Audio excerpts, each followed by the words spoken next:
ముంబై మహానగరంలో ఆటో టాక్సీల కొరత తీవ్రంగా మారింది. ఓవైపు భారీ వర్షాలు, మరోవైపు 3 రోజుల సమ్మెతో ప్రయాణికులు నరకయాతన పడుతున్నారు. మరాఠీ భాషా నిబంధనపై డ్రైవర్లు ఆందోళనకు దిగారు. మరాఠీ నేర్చుకోవడానికి తమకు అభ్యంతరం లేదంటున్న డ్రైవర్లు ఆర్టీఓ అధికారులు అడుగుతున్న ప్రశ్నలు మాత్రం తమకు ఇచ్చిన శిక్షణకు మించి ఉంటున్నాయని ఆరోపిస్తున్నారు. అసలు ఈ భాషా పరీక్ష ఏంటి? డ్రైవర్ల అభ్యంతరాలేంటి? ముంబైలో పరిస్థితి ఎందుకిలా మారింది? ముంబైలో ఆటో టాక్సీ డ్రైవర్లపై మరాఠీ భాషా పరీక్షల తనిఖీలు మొదలయ్యాయి. ఆగస్టు 21 నుంచి నగరంలోని పలు ప్రాంతాల్లో ఆర్టీఓ అధికారులు డ్రైవర్లను పరీక్షిస్తున్నారు. మరాఠీ మాట్లాడలేని వారికి మెమోలు ఇస్తున్నారు. నెల రోజుల్లోగా అవసరమైన పరిజ్ఞానం సాధించకపోతే 3 నెలల పాటు బ్యాడ్జ్ సస్పెండ్ చేసే అవకాశం ఉంది.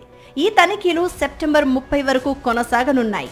మరాఠీ నేర్చుకోవడంపై తమకు అభ్యంతరం లేదని డ్రైవర్లు చెప్తున్నారు. అయితే ప్రభుత్వం ఇచ్చిన శిక్షణకు మించి ఆర్టీఓ అధికారులు ప్రశ్నలు అడుగుతున్నారని ఆరోపిస్తున్నారు. తక్కువ విద్యార్హత ఉన్నవారికి మరో భాష నేర్చుకోవడం కష్టమని, క్లాసులకు వెళ్తే పని సమయం, ఆదాయం కోల్పోతున్నామని చెప్తున్నారు. ప్రభుత్వం మాత్రం ఇది కొత్త నిబంధన కాదంటోంది. 1989 నుంచే ఆటో టాక్సీ డ్రైవర్లకు ప్రాక్టికల్ మరాఠీ పరిజ్ఞానం తప్పనిసరి అని, ఇప్పుడు దానిని కఠినంగా అమలు చేస్తున్నామని చెప్తోంది.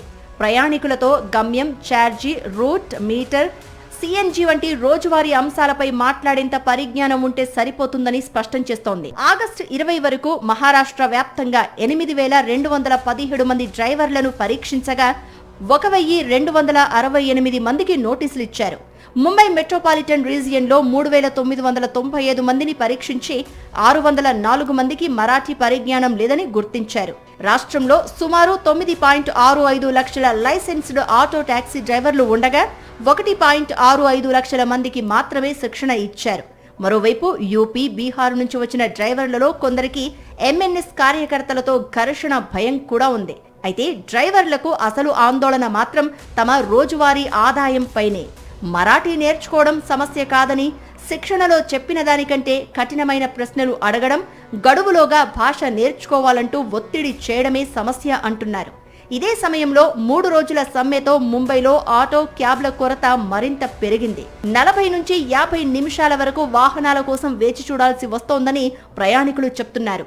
భాషను కాపాడాలన్న ప్రభుత్వ నిర్ణయం జీవనోపాధి దెబ్బతినకూడదన్న డ్రైవర్ల ఆందోళన మధ్య ముంబైలో మరాఠీ టెస్ట్ వివాదం ముదురుతోంది. మరాఠీ నేర్చుకోవడంపై అభ్యంతరం లేదంటున్న డ్రైవర్లు పరీక్ష విధానంపైనే తమ అసలు అభ్యంతరమని చెప్తున్నారు. ప్రభుత్వం మాత్రం ప్రయాణికులకు సౌకర్యం, భద్రతతో పాటు మహారాష్ట్ర భాష, సంస్కృతిని కాపాడేందుకే నిబంధన అంటోంది. ఈ వివాదానికి పరిష్కారం ఎక్కడా అన్నదే ఇప్పుడు కీలకంగా మారింది.